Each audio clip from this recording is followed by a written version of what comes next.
Good morning, friends. Welcome to our today's session. Today's session is an interesting topic, an easy topic, but important. As you can see in the screen, friends, we will be talking today about house property under Income Tax Act. Now, house property, one of the most small head but relevantly important head. See, friends, this is the only head which has got a unique method of calculation of income. I know majority of you have learned those calculation steps, but today's video is to summarize the entire house property and recapitulate it and form into a small means in such a way that you can revise it during your exams. Friends, I can assure you, before going for the exams, you just go through this video. It will be a small revision for you as well as be useful in your practical calculations. Now friends, house property, that's generally the second head after salary from the viewpoint of sections, covering section 20, starting from section 22 to majoritarily 24 or 25. So first of all, when I use the word house property, the definition comes what all things will be covered up here. Now friends, this is important. Once you understand the inclusive and the exclusive part, it will be more easier for you to learn this topic. Let us start with first, friends, section 22. How does house property income become taxable? See, the point is, first, the SSC should be the owner of the property. Second, there must be land, building or appurtenant thereto. The property may be used for any purpose other than for own business of the owner. That means the property cannot be used for self and the same person will be collecting tax, or the same person will be collecting the income or from himself. The property held as stock in trade will also be covered here. Now this is important, friends. First of all, understand what all types of properties will be covered here. There can be land, building or building appurtenant thereto a land. It can be a commercial property, it can be a residential property. Now majoritarily we will be talking here about a residential property, because commercial property, that's a bit debatable point, because if you are into the business of letting out properties, if a person is the main source of income of a person is to let out properties, in that case he will not fall here, he will fall under the head profit and gain from business and profession. Now if a person is owning one house, two house, or maybe a shop, in that case he will be falling under the head house property. And if that property is a capital asset, this is important, friends, capital asset that is defined in capital gain. So if that is a capital asset, that is section 247, if it's a capital asset, then we'll be determining the income from house property. But one more point has been included, even if that property is not a capital asset but it is held as stock in trade. Now if that property is held as stock in trade, friends, in that situation, friends, the NAV of that property will be 0. Net annual value of that property will be 0 for what number of years? For 2 years from the end of the year in which that property has been held as stock in trade or construction has been completed. So suppose, say for example, 2nd of June 2020, the property construction has been completed and it has been held as a stock in trade for me, 2nd June 2020. So for 2 years from the end of the financial year. So this financial year ends on 31st of March 2021. 2 years from that, 31st March 2022, 31st March 2023. For 2 years, the NAV of that property will be treated as nil if that property is held as stock in trade. Now, friends, let's take one illusionary example and make it very easy. Say for example, if I'm owning a house, I've got two different houses. One is the house in which I'm living, and the second house has been let out by me. That means I've given it on rent. Now there can be two scenarios, friends. First scenario, and that is that house may be given as a raw house. That means I'm not giving furniture or any other amenities or facilities. I'm just giving a raw house to that person to use it. In that situation, friends, that's merely income from house property, and that will be taxed under the head house property. But suppose if I'm giving a house that is having a composite rent, as you can see in the slide, friends, composite rent. What do you mean by a composite rent? That means that rent is comprising of more than one things. It not only contains the rent of the house, but it also contains the rent of the amenities or the facilities that the tenant is using. So if I'm giving a house, I'm giving furniture to use, I'm also giving a parking lot along with that, because in India normally nowadays certain cities and mega cities have started charging even parking areas separately from the house property. So if I'm giving that together, I'm giving a house, along with that house I'm giving furniture to be used, I'm also giving that parking lot. Now that, and I'm collecting the rent of all from him. Say for example I'm collecting 1 lakh rupees per month. In that situation, friends, this rent is not only made up of income of that flat or that house, it is also made up of the rent of furniture as well as the parking lot that I have been giving. Now in this situation, there can be two situations, friends, as you can see in the screen. Either that composite rent is separable or that composite rent is inseparable or not separable. Now what do you mean by separable and inseparable? Separable means I can divide that rent into income from house property as well as other income. That means I am able to bifurcate that income into two different parts. The first part is the only income of the rent and the second part is other income. Second is non-separable. That means I am not able to allocate into different parts. That means suppose if I am collecting 1 lakh rupees, now that 1 lakh rupees is made up of everything, house rent, furniture rent as well as parking lot, and if I am not able to separate it, the taxability would be different in both the situation, friends.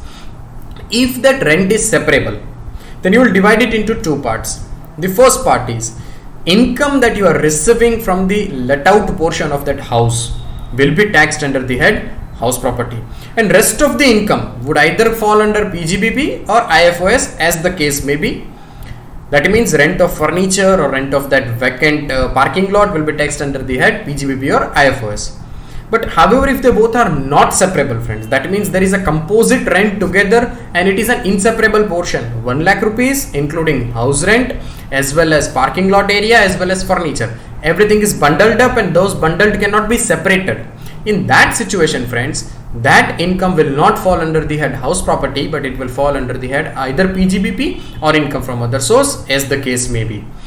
Now I hope this is clear, friends. This is easy. The first step what you need to do is, friends, every income tax purpose, the first step that you need to do is you need to bifurcate into those 5 heads, whether that is falling under the head salary, PGBP, house property or capital gain or income from other source. Because once that bifurcation is done and once you are able to allocate into or identify the specific head under which the income will fall, your second step, and that is calculation of tax and income, would become easy. So it is important here, friends, before starting the house property, you need to understand what all incomes will be a part of that house property income or what all incomes will qualify under the head house property. To make it very simple, if it is an income of let out house and you are receiving a rent, or it is a let out commercial property, however, under two different situations, you will not be falling, your income will not be falling under house property. The first one is if you are into the business of letting out the houses or letting out of commercial properties, that won't fall into house property. And second one, if you are receiving a composite rent, that is a rent made up of house property, furniture and other facilities, and if that rent is not separable, that means the entire rent is bundled up, in that situation the income will not fall under the head house property, the income will fall under the head PGBP or IFOS as the case may be. Now friends, the basic steps for calculation of income from house property. There are 3 basic steps. First one is calculation of GAV. Here GAV stands for gross annual value minus municipal tax paid will give you net annual value, NAV. Now we'll individually understand each and every point here. What is GAV? What is municipal tax paid? And how do you find out your NAV? Now before proceeding further, friends, let me give you one important information. This is just for your knowledge. See, this is the only head of income, friends, where notional income will also be taxed. Now question comes, sir, what do you mean by notional income? Now notional income is such an income, friends, whereby you will be paying tax even though you have not received the income. So in this head there are certain drawbacks or negative aspects on the SSC, because he is required to pay the tax on such income on which even he might have not received it. So this can be problematic for him, but there is no other way out. Those are the provisions of the law. So this is just for your information, friends. Moving ahead, let us first understand what do you mean by GAV. Now GAV would be higher of following in case of let out property. Higher of the following. Which two following? Expected rent or annual rent receivable or received. So either expected rent or annual rent. Now we will understand both of this separately. Go stepwise, friends. It will be easy for you in the exams for preparation. First, try to find out expected rent. Then find out your actual rent, annual rent, received or receivable. Whichever is higher will be your gross annual value. Now how do you find out your expected rent? Your expected rent is equal to municipal valuation or fair rent, whichever is higher. So either municipal valuation, compare it with fair rent, whichever is higher. Now that answer keep aside. Second step is step 1 or standard rent, whichever is lower, and that will be your expected rent. I hope this is clear, friends.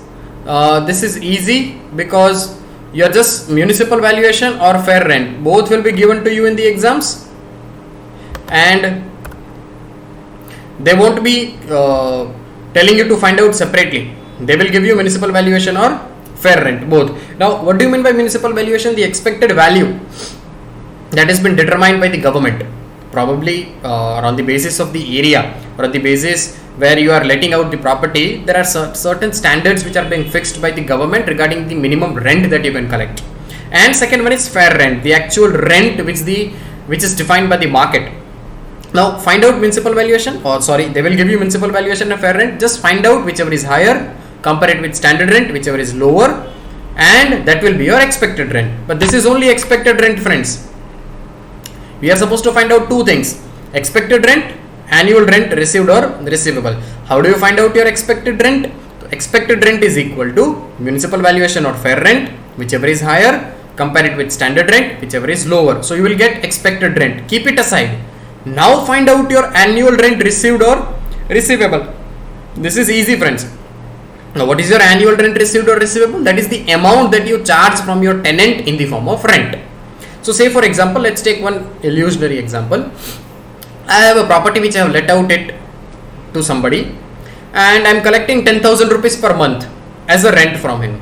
So 10,000 rupees per month into 12, that is 1,20,000. Your 1,20,000 is the rent receivable or rent received. So you got your annual rent received or receivable 1,20,000.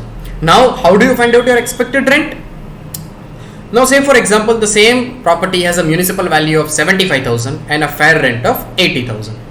Municipal value of 75,000, fair rent of 80,000, standard rent of 90,000.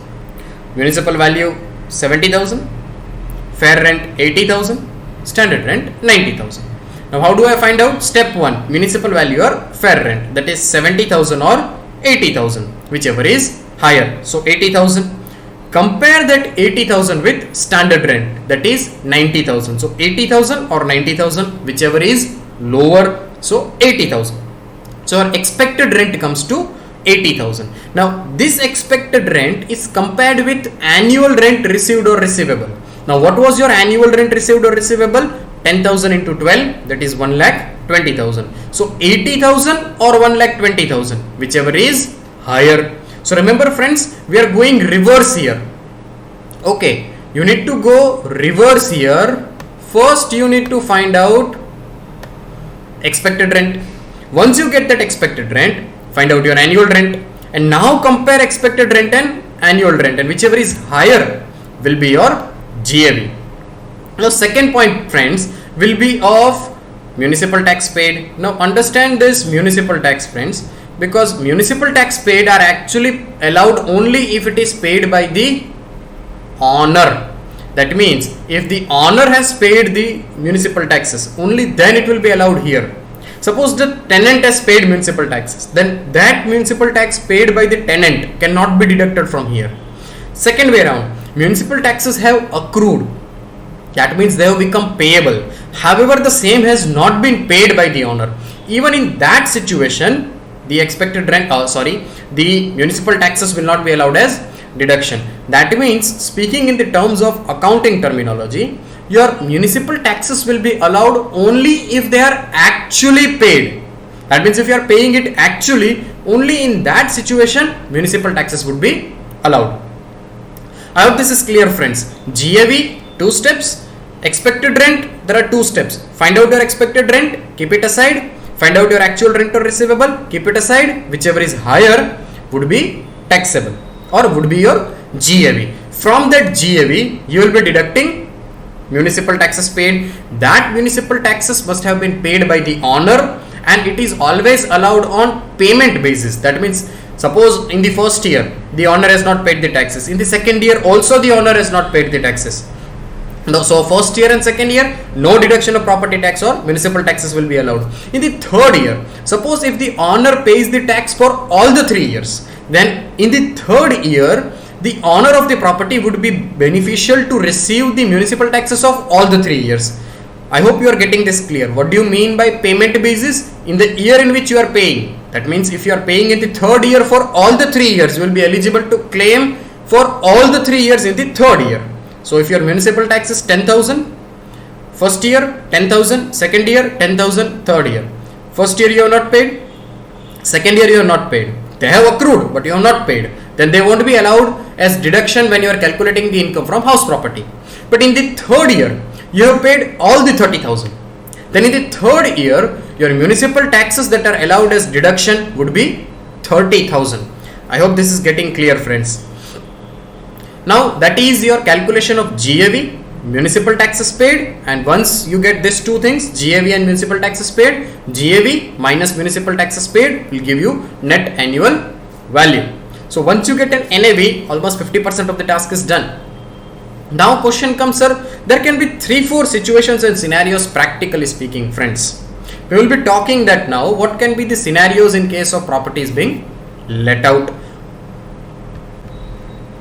Now let's take certain scenarios, friends.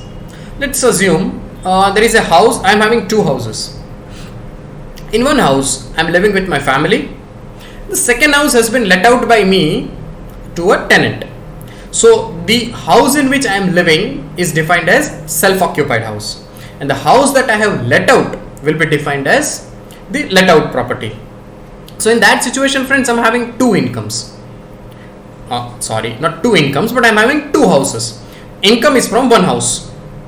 GAV, NAV, the calculation that I have done will be done for the property that I have let out, and the house in which I am living will be defined as self-occupied. But friends, every time it is not necessary that the person must be having 2 houses. Let's take one other example. A person is having 3 houses. Definitely he is not going to live in 3 different houses. One house has been self-occupied, second house has been let out, and the third house is vacant or empty. Nobody is living there. That house is empty. Now question comes, sir, practically speaking, the house in which he is living is self-occupied. The house which he has let out will qualify for the taxation purpose under house property. And sir, third house, as it is vacant, he would not be paying any tax. But I am sorry, friends.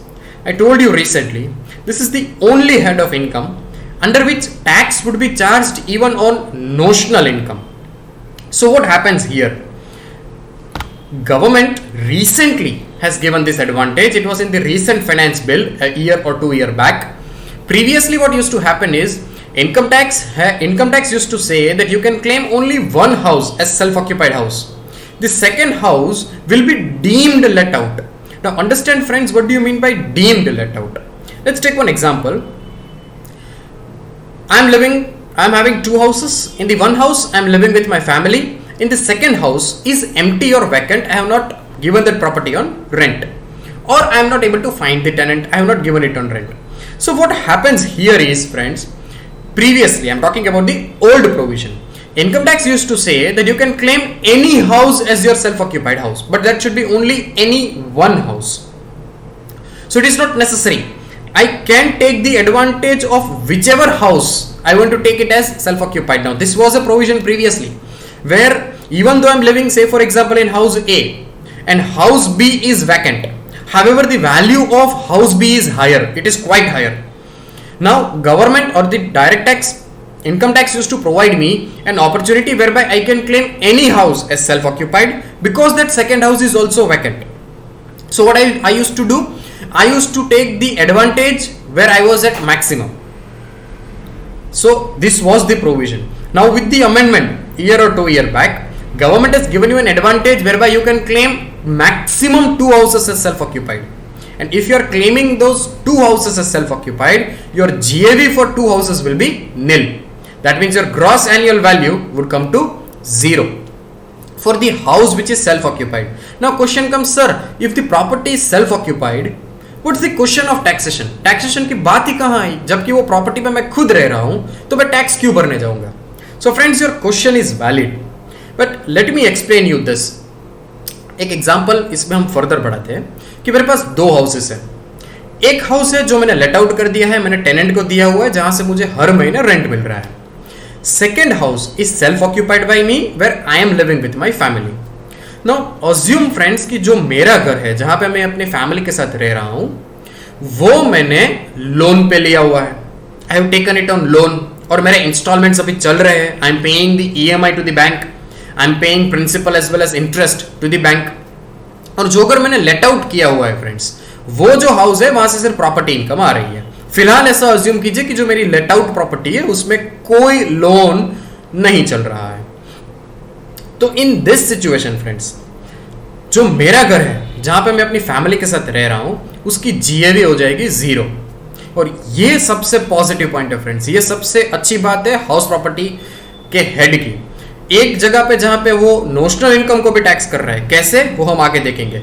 वहीं दूसरी जगह पे जो property मैंने self occupy की हुई है, जहां पे मैं खुद अपनी फैमिली के साथ रह रहा हूं, और उसमें जो मैं इंस्टॉलमेंट्स पे कर रहा हूं वो मुझे डिडक्ट करने देंगे फ्रेंड्स. दैट मीन्स जब मैं मेरा अपना इनकम टैक्स रिटर्न फाइल करूंगा, उस टाइम पे जो मैंने इंटरेस्ट दिया हुआ है वो इंटरेस्ट मुझे यहां पे मिलेगा एडवांटेज में. कैसे मिलेगा वो हम आगे देखेंगे. प्रिंसिपल और इंटरेस्ट दोनों मिल सकता है फ्रेंड्स. प्रिंसिपल कैसे मिलेगा वो आपको मैं बताऊंगा, वो आपके टेक्स्ट बुक्स में नहीं है. प्रैक्टिकली मैं आपको बताता हूं कि आप जितना भी EMI पे करते हो, प्रिंसिपल प्लस इंटरेस्ट दोनों पोर्शन होता है EMI में. इंटरेस्ट का जो पोर्शन है वो आपको हाउस प्रॉपर्टी एडवांटेज देती है कि जब आप हाउस प्रॉपर्टी की इनकम कैलकुलेट करते हो तब वो इंटरेस्ट पोर्शन आप हाउस प्रॉपर्टी में डिडक्ट कर सकते हो. प्रिंसिपल का क्या फ्रेंड्स, वो प्रिंसिपल का भी आप एडवांटेज ले सकते हो. कहां वो मैं आपको आगे बताऊंगा. फिलहाल आप ये समझिए कि जो प्रॉपर्टी आपने सेल्फ ऑक्यूपाई की हुई है उसकी GAV 0 होगी.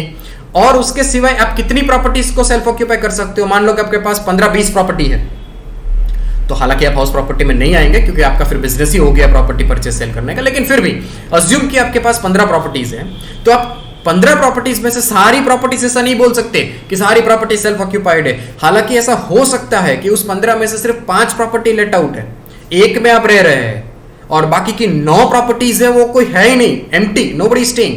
स्टिल आपको ऐसा मानना पड़ेगा कि आप मैक्सिमम 2 प्रॉपर्टीज को ऐसा मानेंगे कि आप सेल्फ ऑक्यूपाई कर रहे हैं.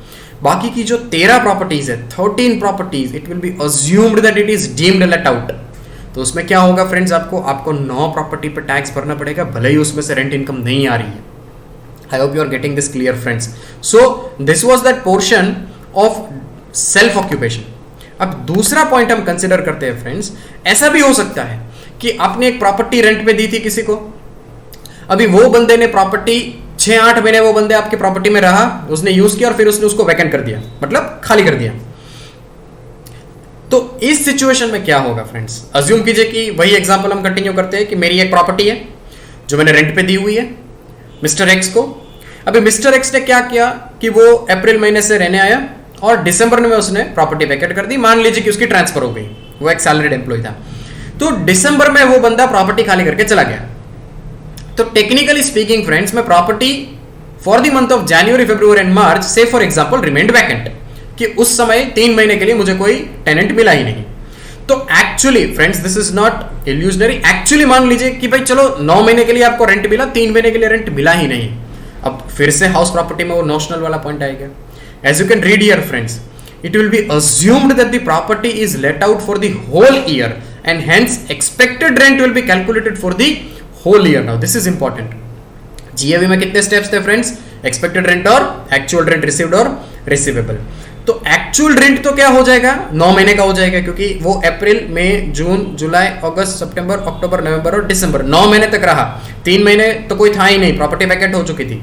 तो एक्चुअल रेंट जो है वो 9 महीने का आएगा। चलो वो साइड में हो गया। अभी आपको फाइंड करना है एक्सपेक्टेड रेंट। तो एक्सपेक्टेड रेंट आप कितने टाइम पीरियड का लेंगे फ्रेंड्स? तो सॉरी टू से वो एक्सपेक्टेड रेंट होगा पूरे 12 महीने का।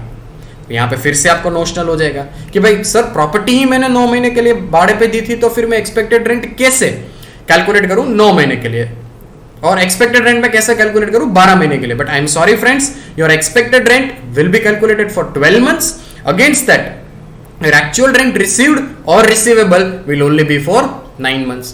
अब क्या करेंगे आप, expected rent for 12 months, actual rent received or receivable for 9 months, उन दोनों को हम कंपेयर करेंगे, उसमें से जो ज्यादा होगा वो GAV हो जाएगा. That means I'll compare the expected rent of 12 months with the actual rent of 9 months. Expected rent of 12 months, actual rent of 9 months, whichever is higher will be my GAV. कब? जब आपकी property कुछ महीनों के लिए let out है और बाकी के महीनों के लिए लेट आउट नहीं है, या तो फिर वो वैकेंट हो जाती है. Let us continue that further friends. Let's include one more point here. एक एग्जांपल लेते हैं, फिर इसमें जाते हैं. अज्यूम कीजिए फ्रेंड्स वही एग्जांपल कि मेरी एक प्रॉपर्टी है जो मैंने मिस्टर एक्स को रेंट पे दी हुई थी. अब मिस्टर एक्स अप्रैल से लेके दिसंबर तक, दैट इज 9 महीने तक वो प्रॉपर्टी में रहे. फिर दिसंबर के बाद उनकी ट्रांसफर हो गई, तो उन्होंने वो प्रॉपर्टी वैकेट कर दी, और मार्च महीने तक, that is up to the end of the financial year, वो प्रॉपर्टी वैकेट रही, खाली रही. दैट मींस वो प्रॉपर्टी ऑक्यूपाइड नहीं थी. So technically speaking I received rent for 9 months from April to December. अब इसके अंदर एक प्रोबेबिलिटी खड़ी करते हैं. अभी अज्यूम कीजिए कि इस 9 महीने में भी सपोज मिस्टर एक्स ने मुझे नवंबर और दिसंबर आखिरी के 2 महीने के रेंट उसने मुझे अभी तक नहीं दिया है. That means I have not realised the rent. Now this is different than the vacancy friends. Vacancy period ऐसा है कि जहां पे मुझे रेंट मिलने ही नहीं वाला, क्योंकि वो बंदा वहां पे रह ही नहीं रहा है, तो he is not going to pay me the rent. Now unrealised rent एक ऐसी चीज है कि जहां पे मुझे चांसेस है रेंट मिलने के, क्योंकि मुझे रेंट इसलिए नहीं मिला, मुझे मिलना चाहिए था लेकिन वो बंदे ने मुझे 2 महीने का रेंट नहीं दिया. अब मे बी फ्यूचर में मैं उसको नोटिस सेंड करूं या फिर कोई लीगल एक्शंस लूं, तो वो मुझे शायद रेंट दे दे, वो चांस है. उसकी सिचुएशन में क्या होगा वो हम बाद में देखते हैं. फिलहाल क्या होगा फ्रेंड्स, तो step 1 find out your expected rent. ये एक्सपेक्टेड रेंट कितने महीने का होगा? 12 महीने का. Now calculate your actual rent received और receivable. Now when you are calculating your actual rent received और receivable, now the real calculation starts. Now how do you calculate? तो आपको रेंट एक्चुअली टेनेंट कितने महीने तक रहा? 9 महीने तक. लेकिन आपको रेंट कितने महीने का मिला? 7 महीने का. तो आपका जो एक्चुअल रेंट रिसीव्ड और रिसीवेबल है वो कितने टाइम पीरियड का हो जाएगा? 7 मंथ्स का. तो आप कंपेयर करेंगे एक्सपेक्टेड रेंट 12 महीने, एक्चुअल रेंट 7 महीने, विच एवर इज हायर वो टैक्सेबल हो जाएगा. मतलब अगर आपका एक्सपेक्टेड रेंट ज्यादा है तो उस सिचुएशन में फ्रेंड्स जो अमाउंट आपने नहीं कमाई, जो रेंट आपको नहीं मिला, फिर भी आपको टैक्स भरना पड़ेगा क्योंकि आपका एक्सपेक्टेड रेंट ज्यादा है. इसे बोलते हैं notional income. But in case of vacancy अगर हम बात करें तो जो रेंट रिसीवेबल है वो ये पॉइंट हमने कवर कर लिया था. आई hope this is clear friends. अब बात करते हैं वो अनरियलाइज्ड रेंट की. अभी मान लीजिए कि 2 साल बाद मिस्टर एक्स से किसी भी सिचुएशन में बाय हुक और बाय क्रुक मैंने 2 महीने का रेंट रिसीव कर लिया. तो जिस ईयर में मुझे वो रेंट मिल रहा है, that unrealised rent, the year in which I am receiving that rent, उसमें मुझे 30% डिडक्शन मिलेगा.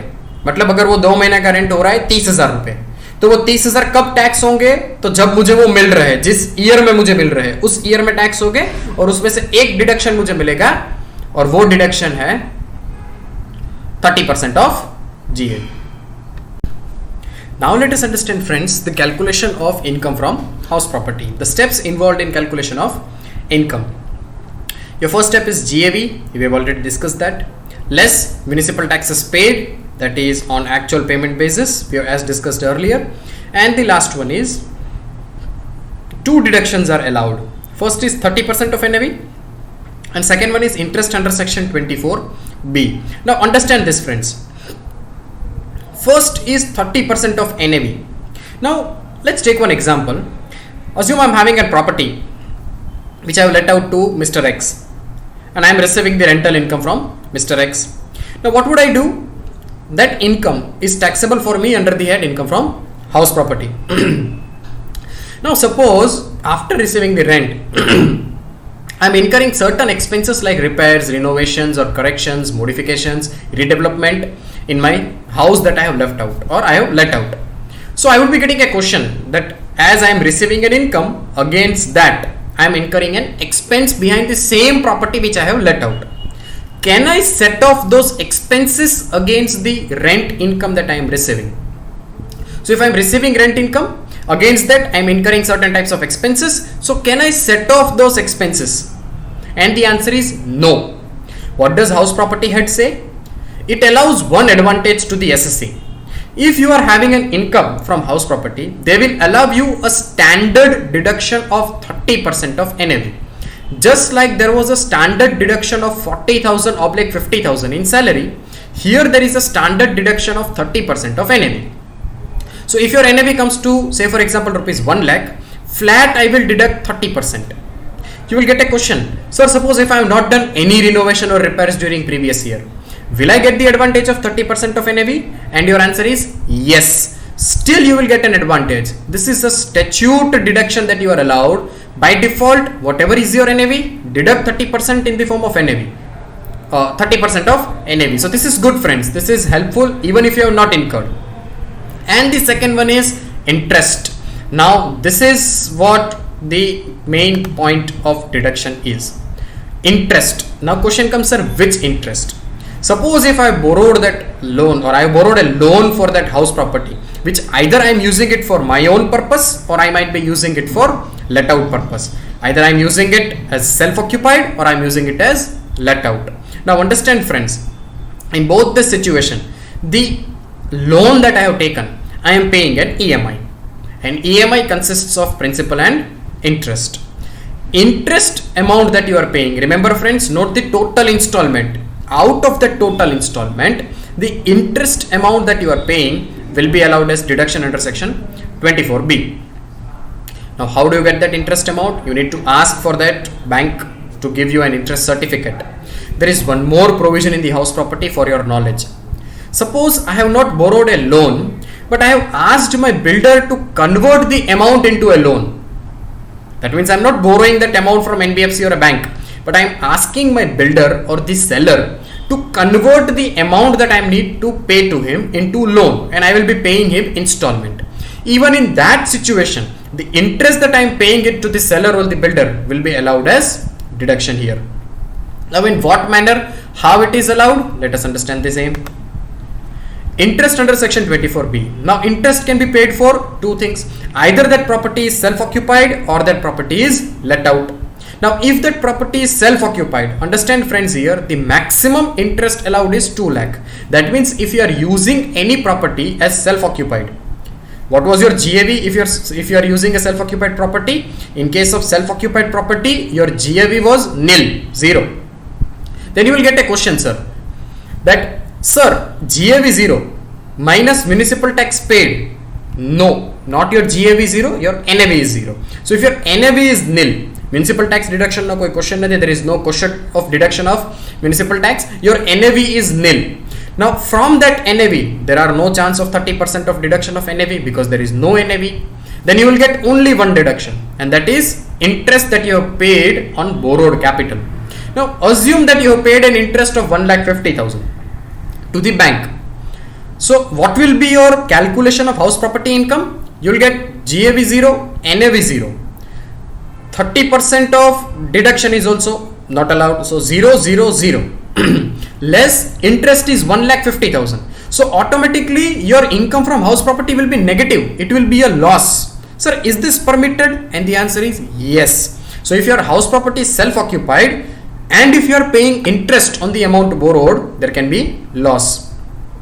Against that, if the property is let out, that means that has been given to a tenant on rent. In that situation, friends, what is the interest allowed? The interest allowed is the total amount that you have paid to the bank. In case of self-occupied property, the maximum interest allowed is rupees 2 lakh. That means you can show maximum 2 lakh as deduction. But in case of let out property, what is the deduction that is allowed in the form of interest? The entire form of interest. That means even if the interest is 4 lakh rupees and if the property is let out, the entire amount of 4 lakh would be deductible. Now it might happen, friends, that you might take a loan for the construction of that property. So suppose if I have taken a loan on, say for example, for 15th of July 2018. 15th July 2018 I have taken a loan and I have started the construction of my house. The construction of a house got completed in, say for example, 1st of January 2019. I took a loan that falls in the same year. Let's turn it to 2020. On 15th July 2018, I have taken a loan for construction of the house, and the house has got constructed on 1st of January 2020. 18 and take it to 20, so it's easy. Now, you have been paying interest right from the date loan is taken until the construction is completed. Now, when can you claim that interest as deduction? You can claim the interest as deduction in the year in which construction has been completed. So, construction got completed in which year? 2019-20. Construction got completed on 1st January 2020. So, your financial year is 2019-20. You borrowed your loan on 15th of July 2018. Construction got completed on 1st of January 2020, which is that year 2019-20. So, interest would be paid since the day you have taken the loan. Now, what do you mean by pre-construction interest? So, pre-construction interest is the interest preceding the year in which construction is completed. So, in which year your construction got completed? 2019-20. So, that is your year. So, your pre-construction interest would be before 1st April 2019. Will be defined as pre-construction interest. That pre-construction interest will be allowed in which year? In the year in which construction got completed, that is 2019-20, and that too in 5 equal annual installments. That means suppose from 15th of July 2018 to 31st March 2019. How come 31st March 2019? Construction got completed on 1st January 2020. So that your financial year is 2019-20. So 2019-20, before that is known as pre-construction. Before that would be 15th July 18 to 31st March 2019.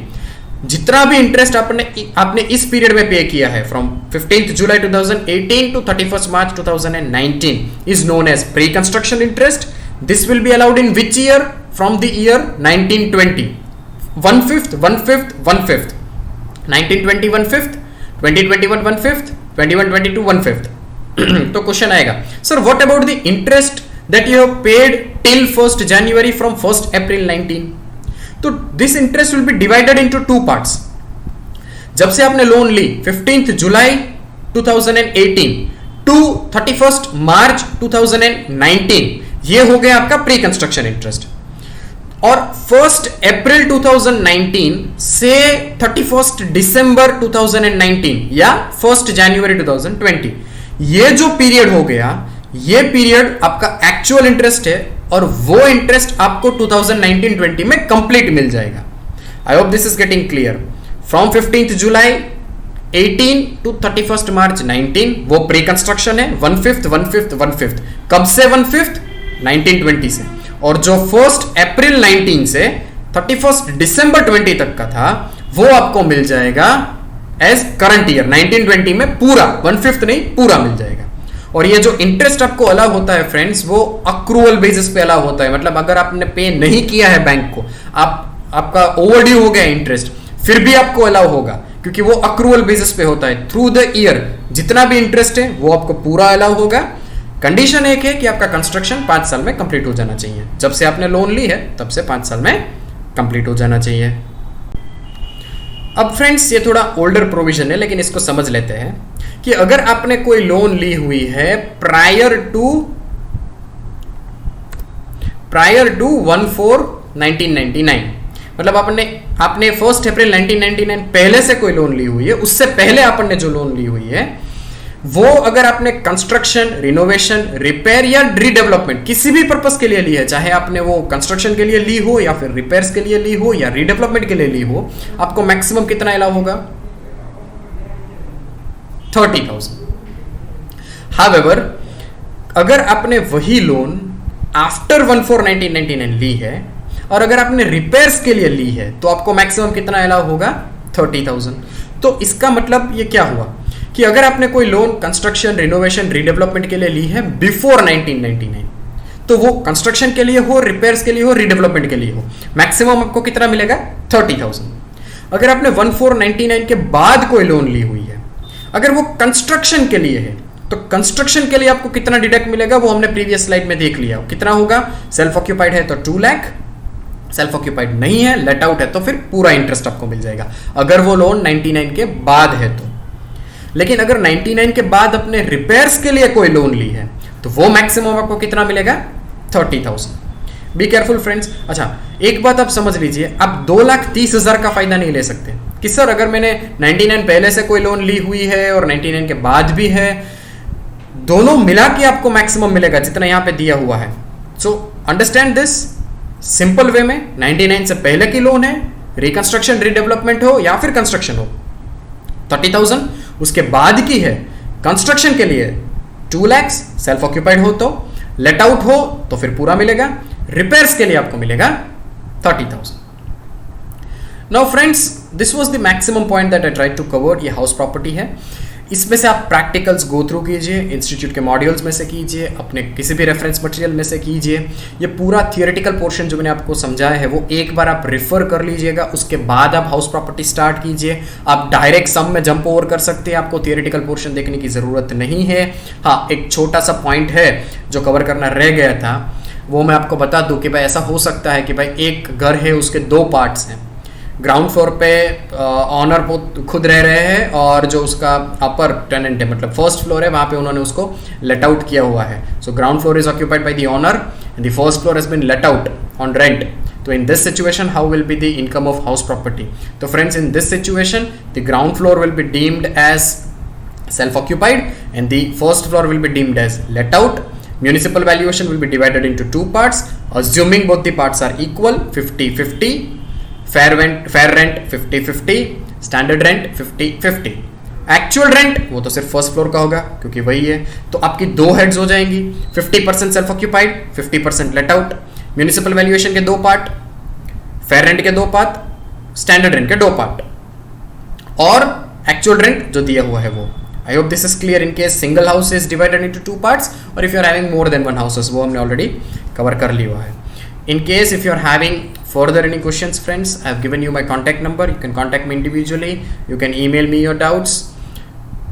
Further any questions, it's most welcome. Write it down in the comments. Thank you. We'll be coming up with further lectures very soon. Thank you.